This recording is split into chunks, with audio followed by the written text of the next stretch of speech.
বিশ্বনবী একেবারে বসে আছেন। হঠাৎ করে এক সাহাবী তার ছোট একটি বাচ্চাকে নিয়ে বিশ্বনবীর সামনে উপস্থিত হয়ে যায়। গিয়ে বললেন, ইয়া রাসূলুল্লাহ, ইয়া হাবিবাল্লাহ, আপনি আমার ছোট বাচ্চাটাকে একটু নসিহত করেন। বিশ্বনবী বললেন, কেমন নসিহত? সঙ্গে সঙ্গে ওই সাহাবী বলে, ইয়া রাসূলুল্লাহ, ইয়া হাবিবাল্লাহ, আমার ছোট বাচ্চাটা প্রচুর পরিমাণে মিষ্টি খায়।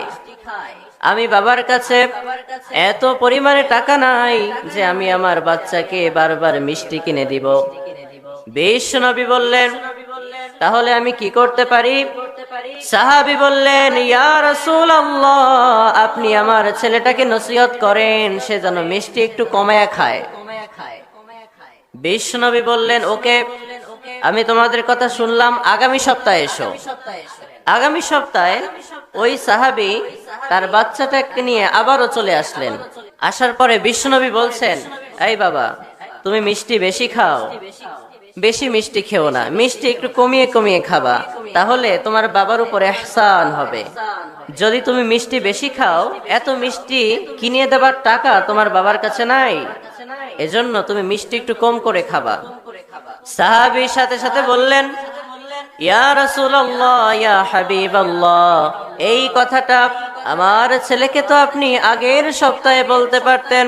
আগের সপ্তাহে আপনি না বলে আমার ছেলেকে দ্বিতীয়বার আসার পরে এক সপ্তাহ পরে আপনি মিষ্টি খাবার কথা কমিয়ে দিতে বলছেন। আগের সপ্তাহে বললে কি হইতো? বিশ্বনবীর সাথে সাথে বলল, ও আমার সাহাবী, আমি কিভাবে মিষ্টি কমিয়ে খেতে বলবো? আমি বিশ্বনবী হযরতে মুহাম্মদ সাল্লাল্লাহু আলাইহি ওয়াসাল্লাম, আমি সরকারে দো আলম নবী, আমি সব সময়ের জন্য মিষ্টি বেশি খাই। আমি নবী তো মিষ্টি বেশি খাই, কিভাবে আমি তোমার ছেলেকে মিষ্টি কম খেতে বলবো? এই এক সপ্তাহের ব্যবধানে আমি বিশ্বনবী মিষ্টি খাওয়া কম করলাম, নিজে আমল করলাম, তারপরে তোমার ছেলেকে মিষ্টি খাওয়া কমিয়ে দিতে বললাম। পড়েন সুবহানাল্লাহ। এর মাধ্যমে বোঝা যায় বিশ্বনবী কোন হাদিসের উপরে আগে নিজে আমল করতেন, এরপরে আমাদেরকে বলতেন। কোরআনের মধ্যে আল্লাহ পাক রব্বুল আলামিন বলছে, লা ইয়াস্তাবি আসহাবুন নার ওয়া আসহাবুল জান্নাহ, আসহাবুল জান্নাতি হুমুল ফাইজুন। সর্বোচ্চ সফলতা অর্জন করেছে তারা, আল্লাহর জান্নাতে ঢুকতে পেরেছে যারা। কথা বলেন ঠিক কিনা?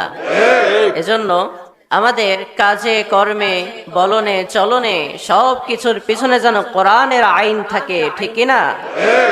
আমরা কোরআনকে মেনে চলার চেষ্টা করব, কোন বাতিলের কথা যাতে আমরা আমল না করি। আজকাল দেখা যায় গোটা পৃথিবীর মধ্যে বিভিন্ন রকমের ফিতনা ঘুরে বেড়াচ্ছে। এই ফিতনার পেছনে যদি আমরা ছুটতে চাই, আল্লাহর কোরআনকে আমাদের ভুলে যেতে হয়। কথা বলেন ঠিক কিনা? এজন্য